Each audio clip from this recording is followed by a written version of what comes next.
Senators like Mary Landrieu understand the issues that are important on the ground in their state to their constituents. And I mean, just take a look, David, at the 2012 U.S. Senate results.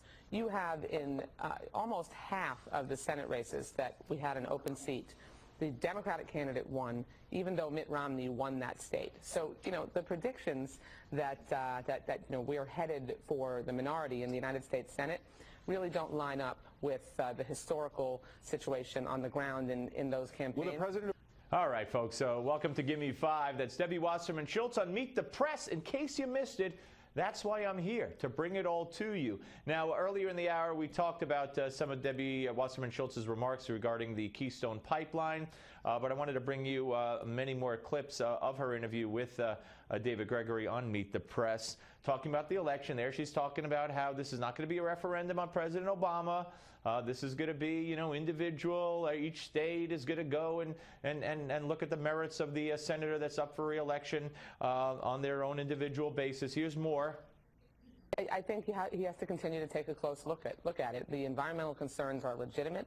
The economic concerns are Are you worried as the party chair that this shouldn't be resolved before the election because of the potential impact it could have on vulnerable Democrats? As a member of Congress who represents hundreds of thousands of people in South Florida, I want to make sure that the right decision is arrived at and that the president makes that decision carefully and doesn't factor politics into his decision, which I don't think he is. Doesn't factor politics. You know how many years it's been? You know how many years the Keystone Pipeline has been under examination, under scrutiny, under study? A lot of years. I mean, you know, you could have done a study on anything by now. This is all politics. As a matter of fact, the president, in the minds of some, is giving these senators, I heard it discussed on MSNBC this morning, where he's giving these senators, like Mary Landrieu and others, who have blasted the Keystone decision, as we discussed earlier, something to run on, something to say, I am so dead set against this president on this Keystone Pipeline. So you got the senator running for re-election in Alaska, you got in Louisiana, and you got them saying, oh, I disagree with the president. So Obama's giving them a gift in the minds of some. And here's more from Debbie Wasserman Schultz. Is the issue in the fall a referendum on President Obama? No, absolutely not. No, in a midterm election, and even, like I said, in 2012, these elections, particularly the Senate elections, are referendums on the candidates running.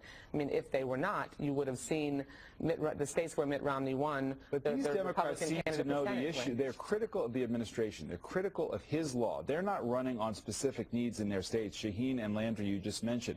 They're targeting their fire on their fellow Democrat president. They understand that a midterm race is really about the president and his policies. It's about President Obama and health care. Is that not the case? Of course it's the case. Of course it's the case. I just can't fathom that they stick to this line, that they're going to run on Obamacare, that they're proud of Obamacare. But, hey, you know, go ahead. Here's Debbie Wasserman Schultz's response to David Gregory. What's the case is that each of these candidates have to run their own race.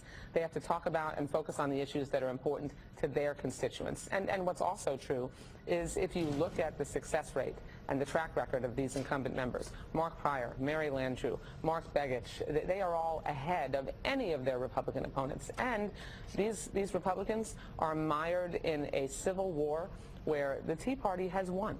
And they are consistently nominating the most extreme candidates, and we're on offense in states as well. So you've got Georgia and Kentucky and even Mississippi, where we have a very good chance to pick up those seats. So this election is going to be quite competitive all the way to the end, but we have to return our voters out. That's the bottom line. And how do you return the voters out? Well, you play the race card, you play the feminine card or feminist card or gender card, I guess is the proper terminology. You know, you create division. Wage inequality, whatever you want to call it, equal pay, which the White House itself admitted was, by their explanation of why they pay less for women than men, is a bogus issue. You just, you know, make things up and try to rev up the base when there's really nothing there to rev them up with. And Democrats are people too. And when they get hit with this health care fiasco, they're going to feel it. All right, folks, that was Gimme 5 on the Steve Malzberg Show on Newsmax Television. The Steve Malzberg Show.